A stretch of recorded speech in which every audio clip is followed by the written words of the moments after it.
श्री गणेशाय नमः. श्री स्वामी समर्थ. महादेव सांगतात, श्री गणेश दुःखहर्ता यांची ही पौराणिक कथा ऐकल्याने मनातील सर्वात मोठी इच्छा पूर्ण होते आणि गरिबी आयुष्यातून कायमची निघून जाते. तसेच ही कथा सर्व आजार, मोठे रोग, भयंकर दुःख, शत्रू नष्ट करते. या कथेला सुरुवात करण्यापूर्वी गणपती बाप्पांचा आणि सर्व देवी देवतांचा आशीर्वाद प्राप्त करण्यासाठी आत्ताच हा पवित्र व्हिडिओ लाईक करून कमेंट बॉक्समध्ये जय श्री गणेश टाईप करायला विसरू नका. तुमची मोठी मनोकामना पूर्ण झाल्याशिवाय राहणार नाही. या कथेच्या शेवटी नशीब बदलणारे, भाग्य बदलणारे करावयाचे चमत्कारी उपाय आम्ही सांगितले आहेत. त्यामुळे हा व्हिडिओ शेवटपर्यंत ऐकत रहा, कारण अर्धे ज्ञान घेऊन काहीही उपयोग नसतो. भगवान शंकर आणि देवी पार्वती कैलास पर्वतावर राहतात. एकदा महादेव कैलास पर्वतावर नसताना देवी पार्वतीला स्नानांना जायचे होते. तिने आपल्या कक्षाच्या दारावर पहारा देण्यासाठी एक विलक्षण पहारेकरी नेमला. तिने स्वतः मातीपासून एक सुंदर मुलाची मूर्ती बनवली. आपल्या मंत्रशक्तीने तिने त्या मूर्तीत प्राण आणून मुलाला जिवंत केले. जिवंत झाल्यावर त्या मुलाने तिला मनापासून नमस्कार केला. तिने त्या मुलाला मायेने जवळ घेतले आणि सांगितले, तू माझा मुलगा आहेस, तुझे नाव गणेश. गणेश म्हणाला, आई, मला भूक लागली आहे, काहीतरी खायला दे ना. गणेशला खाण्यासाठी तिने लाडू, मोदक असे अनेक चविष्ट पदार्थ क्षणार्धात हजर केले. गणेशला फार आनंद झाला. तो त्या पदार्थांचा आस्वाद घ्यायला लागला. पार्वतीने त्याला सांगितले, गणेश, मी माझ्या कक्षात अंघोळीला जात आहे, कोणालाही आत येऊ देऊ नकोस, इथेच थांबून लक्ष ठेव.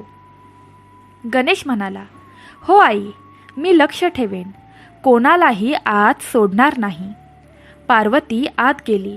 काही वेळातच कैलास पर्वतावर महादेव परत आले. ते पार्वती असलेल्या कक्षाकडे जाऊ लागताच गणेशाने त्यांना अडवले. थांबा, आत जाऊ नका, माझी आई आत गेली आहे. तिने कोणालाही आत यायला मनाई केली आहे, तुम्ही इथेच थांबा. शंकर म्हणाले, अरे मुला, हा माझाच कक्ष आहे, मी पार्वतीचा नवरा, मला मनाई नसेल केली तिने, तू वाट सोड. गणेश म्हणाला, तुम्ही म्हणालात तसे असेल, पण आईने तुम्हाला सोड असे सांगितले नव्हते, कोणालाही आत येऊ देऊ नकोस असे सांगितले होते, त्यामुळे मी तुम्हाला आत सोडू शकत नाही.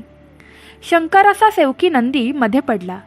तो म्हणाला, अरे मुला, तुला माहीत नाही, हेच या कैलास पर्वताचे अधिपती आहेत, हे त्यांचेच निवासस्थान आहे, तू त्यांना अडवण्याची चूक करू नकोस. गणेश म्हणाला, तुम्ही कोण? नंदी म्हणाला, मी महादेवांचा सेवक नंदी. गणेश म्हणाला, तुम्ही कधी महादेवांनी केलेली आज्ञा मोडाल का? नंदी म्हणाला, असे कसे होईल, माझ्या स्वामींची आज्ञा मोडण्याचा विचारही मी करू शकत नाही. गणेश म्हणाला, मग तुम्ही मला माझ्या आईची आज्ञा मोडायला कसे सांगता? मलाही तिची आज्ञा मोडायची नाही, तुम्ही ती येईपर्यंत इथेच थांबा, मी कोणालाही आज जाऊ देणार नाही. वाद वाढत गेला, पण गणेश काही ऐकत नव्हता. त्याला त्याच्या आईची आज्ञा तंतोतंत पाळायची होती. शेवटी भगवान शंकर क्रोधित झाले. महादेवाच्या कोपाची सर्वांनाच भीती वाटते. त्यांनी क्रोधित होऊन तिसरा डोळा उघडला तर समोर येईल ते भस्म करतात. सर्व जगाचा विध्वंस करण्याची त्यांच्यात शक्ती आहे. त्वरेने सारे देव, ब्रह्मा, विष्णू स्वतः हजर झाले. त्यांनी सुद्धा गणेशाची समजूत काढली, पण गणेश आपल्या म्हणण्यावर ठाम होता. महादेवांचा क्रोध अनावर झाला आणि त्यांनी आपले त्रिशूल गणेशावर फेकले. एका क्षणात गणेशाचा शिरछेद झाला आणि त्याचे मस्तक हवेत दूरवर उडून दिसेनासे झाले.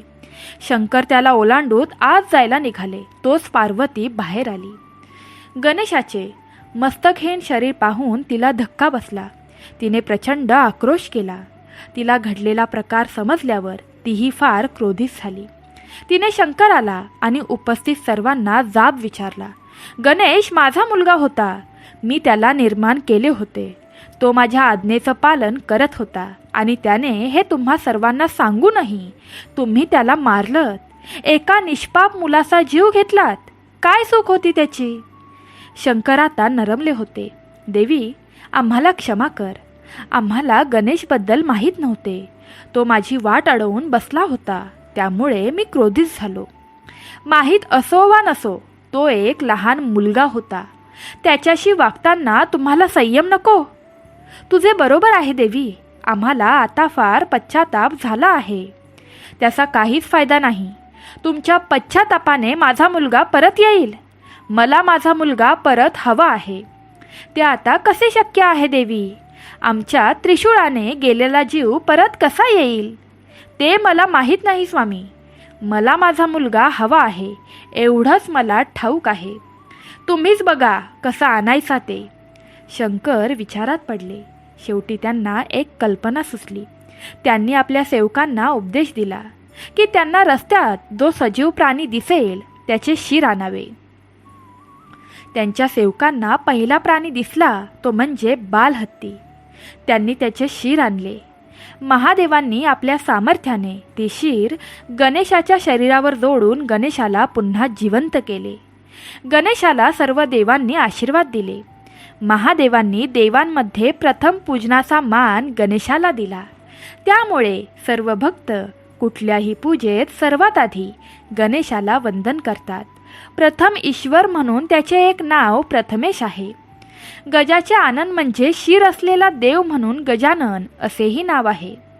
गणांचा अधिपती म्हणून गणेश आणि गणपती ही नावे आहेत. प्राण्यांमध्ये हत्ती हा एक अत्यंत बुद्धिमान प्राणी आहे. गजाचे मस्तक असलेला गणपती बुद्धीचा देव आहे. अशा या गणपती बाप्पाच्या जन्माची ही विलक्षण कथा आहे. भगवान गणेश हे हिंदू धर्मातील प्रथम पूज्य देव मानले जातात. कोणतेही शुभ कार्य करण्यापूर्वी त्यांचे नाव घेतले जाते. त्यांचे नाव घेतल्याशिवाय कोणतेही कार्य सुरळीत पद्धतीने पूर्ण होऊ शकत नाही. चला जाणून घेऊ यांच्याशी निगडीत 5 चमत्कारी कथा, ज्या तुम्ही सर्वांनी ऐकल्या पाहिजे, कारण यामुळे तुमच्या जन्माचे सार्थक होऊ शकते. पहिली कथा. पुराणानुसार देवी पार्वतीने अपत्य प्राप्तीसाठी पुण्याक नावाचे व्रत कैवल्य केले होते. या उपवासामुळे आई पार्वतीस श्री गणेश पुत्र रूपात प्राप्त झाले. या उपवासासाठी शिवने इंद्रास पारिजातक वृक्ष देण्यास सांगितले, पण इंद्राने पारिजातक वृक्ष देण्यास नकार दिले. तेव्हा त्यांनी पार्वतीच्या व्रत कैवल्यासाठी पारिजातकाच्या वनांची बांधणी केली. शिव महापुराणानुसार आई पार्वतीला गणेशाला बनवण्याची कल्पना त्यांची सखी जया आणि विजयाकडून मिळाली. त्यांच्या सखींनी पार्वतीला सांगितले की नंदी आणि इतर गण फक्त महादेवाच्या आज्ञेचे पालन करतात, म्हणून आपण देखील एक असा गण तयार करावा जो फक्त तुमच्याच आज्ञेचे पालन करेल. या कल्पनेने प्रभावित होऊन देवी पार्वतीने आपल्या मळीपासून गणेशाची निर्मिती केली. दुसरी कथा.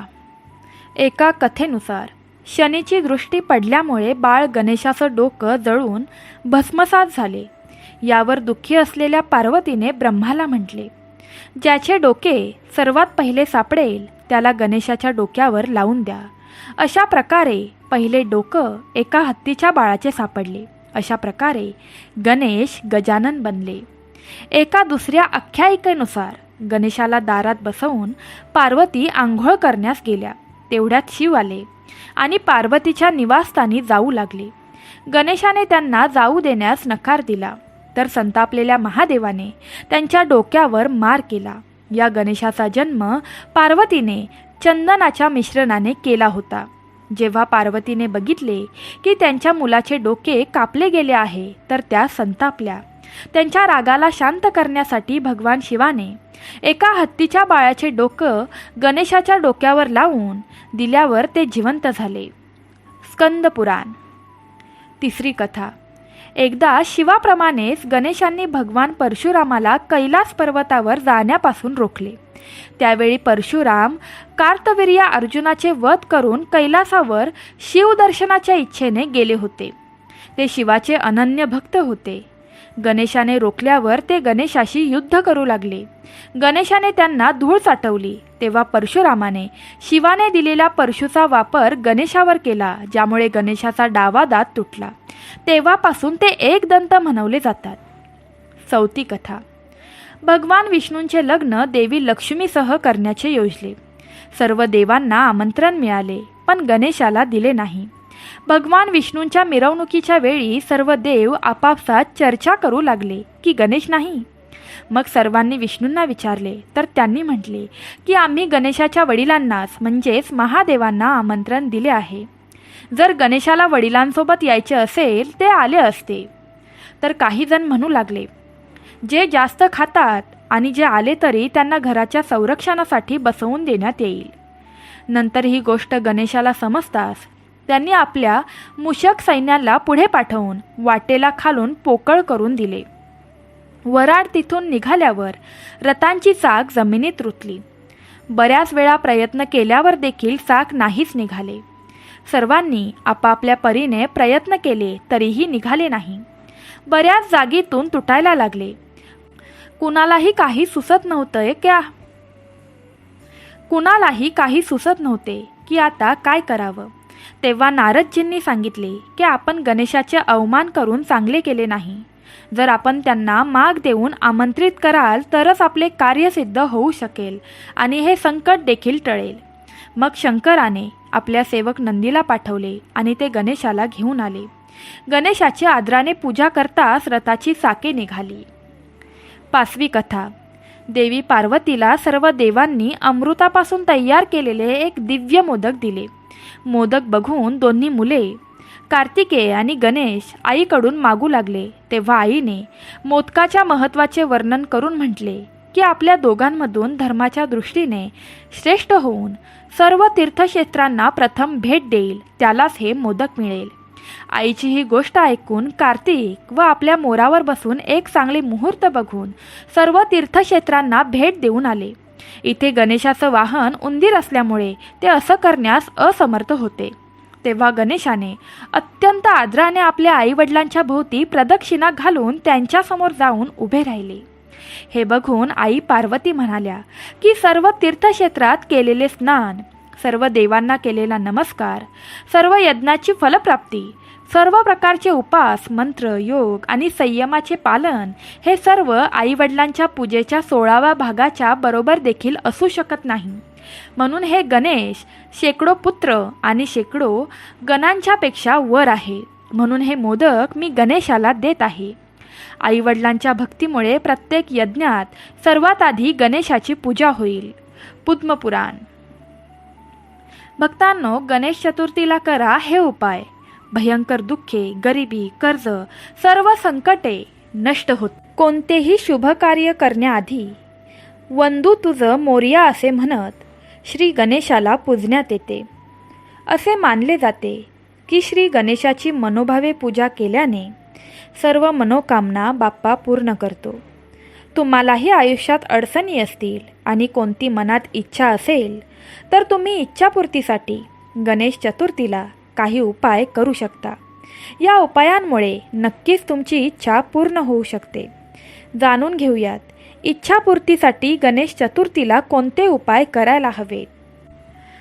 शमीची पाने. श्री गणेशाला शमीची पाने अर्पण केल्याने तुमची अडकलेली कामे पूर्ण होतात. त्यामुळे वारंवार प्रयत्न करूनही कामे होत नसतील तर गणेश चतुर्थीला बाप्पाला शमीची पाने अर्पण करा. तुमची अडकलेली कामे नक्कीच पूर्ण होतील. शेंदूर. श्री गणेशाला प्रसन्न करण्यासाठी तुम्ही शेंदूर अर्पण करू शकता. शेंदूर गणपतीला अतिशय प्रिय आहे. त्यामुळे मनोइच्छित फळ मिळण्यासाठी तुम्ही बाप्पाला शेंदूर अर्पण करू शकता. दुर्वा. दुर्वा बाप्पाला प्रिय आहेत. त्यामुळे इच्छित फळासाठी तुम्ही बाप्पाला 21 दुर्वाच्या जोडी अर्पण करू शकता. बाप्पाला 21 दुर्वाच्या जोडी अर्पण केल्याने आर्थिक समस्याही सुटण्यास मदत होते. गूळ. गणेश चतुर्थीच्या दिवशी इच्छित फळासाठी तुम्ही बाप्पाला गुळाचा नैवेद्य दाखवू शकता. या उपायाने तुमच्यावरील आर्थिक समस्या देखील कमी होऊ शकतात. मालपोवा. इच्छित फळासाठी तुम्ही गणेश चतुर्थीच्या दिवशी मालपोव्याचा नैवेद्य अर्पण करू शकता. तुमचा जर विवाहाचा योग जुळून येत नसेल तर तुम्ही बाप्पाला मालपोव्याचा नैवेद्य अर्पण करू शकता. गणेश चतुर्थीच्या दिवशी श्री गणेशाला अभिषेक करणे अत्यंत शुभ मानले जाते. चतुर्थीच्या दिवशी गणेशाला अभिषेक केल्याने त्यांचा आशीर्वाद लवकर प्राप्त होतो. गणेशाच्या अभिषेकानंतर गणपती अथर्व शीर्षाचा पाठ अवश्य करावा. शास्त्रात गणेश यंत्राचे वर्णन अतिशय चमत्कारिक साधन म्हणून केले आहे. चतुर्थीच्या दिवशी त्याची स्थापना विशेष फलदायी असते. घरामध्ये या यंत्राची स्थापना आणि पूजा केल्याने कोणतीही वाईट शक्ती घरात प्रवेश करत नाही. गणेश चतुर्थीच्या दिवशी हत्तीला हिरवा चारा खाऊ घाला. श्री गणेशाच्या मंदिराला भेट द्या आणि त्याला प्रार्थना करा. हत्तीला हिरवा चारा दिल्यास या समस्या लवकर संपतात.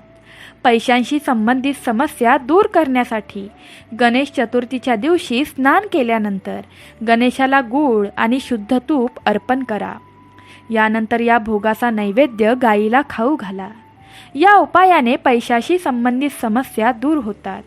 वैवाहिक जीवनात अडचणी आल्यास गणेश चतुर्थीचे व्रत ठेवा आणि बाप्पाला मालपुवा अर्पण करा. यामुळे लवकरच विवाह होतो. गणेश चतुर्थीच्या दिवशी गणपतीला पिवळ्या रंगाची मिठाई अर्पण करणे देखील शुभ आहे. तर प्रेमळ स्वामी भक्तांनो, तुम्हाला आजचा व्हिडिओ कसा वाटला हे नक्की आम्हाला कमेंट करून सांगा. तसंच आपल्या कमेंट बॉक्समध्ये गणपती बाप्पांचा, महादेवांचा आणि आपल्या श्री स्वामी समर्थ माऊलींचा जयघोष करायला विसरू नका. तसंच तुमच्यासमोर दिसत असलेल्या घंटीला देखील दाबा, जेणेकरून आमच्या आगामी व्हिडिओचं नोटिफिकेशन लवकरात लवकर तुमच्यापर्यंत पोहोचेल. गणपती बाप्पांजवळ मी प्रार्थना करते, तुम्हा सर्व भक्तांच्या इच्छा गणपती बाप्पा पूर्ण करो आणि तुमच्या घरी सुख समृद्धी कायम स्वरूपी नांदो. गणपती बाप्पा मोरया. श्री स्वामी समर्थ.